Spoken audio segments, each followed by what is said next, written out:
Eto mga paps, no, today magpapalit tayo ng interior lights mga paps. Gagawin nating LED. Eto yan sa mga naka Vios Gen 2. Eto ang una kong papalitan mga paps, no.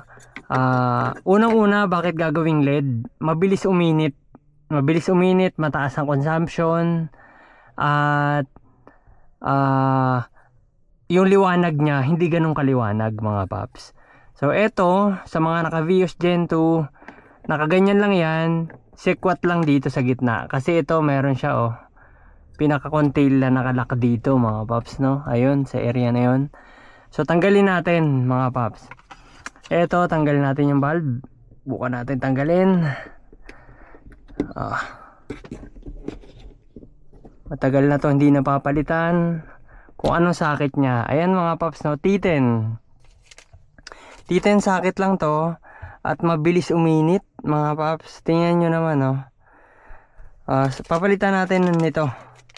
Eto mga paps ang ipapalit natin, LED na. Ayan, from dito into LED mga paps, no. Subukan natin tong T10 na to dito. Lagay lang natin. Yan, try natin. Ayan, ganyan siya kaliwanag. So sa pagbalik naman, same lang rin mga paps, no. Pipix mo lang pag ganun. Unahin mo to, papunta dito, tas baon lang pag ganito yung magkabila. Ayan, basic na basic lang mga paps yung pagbalik. Testing, yan na yung liwanag niya, kulay puti.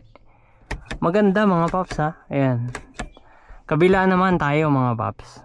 Same lang. Kagaya ng ginawa ko kanina, susungkitin ko lang to. Tapos ito, dito ko maisisingit itong pansikwat ko mga paps, no. Ayan. Makukuha mo na siya. Ito lang yan. Nga pala mga paps, after nyo mapailaw yan, wag nyo agad kakapitan kasi mainit. Ito na siya mga paps, no. Papalitan lang rin natin. Same lang, tatanggalin nyo muna to. Ito, medyo mainit pa. Kahit saglit lang, mainit ito. Ingat tayo mga paps, no. Ito ang ipapalit natin dyan. Oxito T10. Ito yan. Pabalitan natin ito. Test natin. Alright, sige.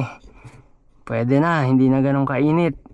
Mainit kanina. Ayan, ganun lang sa pagtanggal. Tapos lagay natin to. Same lang, tutusok nyo lang mga paps, no. Kung saan yung pinaka niya. Ayan, ganun lang. Testing. Ayan. Balik yung takip. Napakadali lang. Unahin yung gilid. Tapos eto, kabila. Tapos na. Testing. Sabay. Mas maliwanag siya mga paps. Ayan. Alright. Yun lang mga paps, no. Sa pagpalit ng gagawing LED yung ating ilaw dito sa taas na to mga paps. At saka kahit magtagal yan na nakabukas, hindi na iinit kapag LED yan mga paps, no. Alright, ang ganda. Oxito lang yan. Ito lang yan mga paps, no. Masusubukan natin, try din natin kapag gabi. Ngayon pa lang maliwanag na, Gen 2 ito. How much more kapag gabi mga paps. Alright. Ito yan, pwede bang palitan ang Vios Gen 2 ng LED for interior light? Pwede mga paps, no. Ito naman, subukan ko sa likod kung 31 nga siya, at tas update ko kayo mga paps, no. Ito yan, ito na yung natanggal natin na ilaw sa loob mga paps, no. Alright.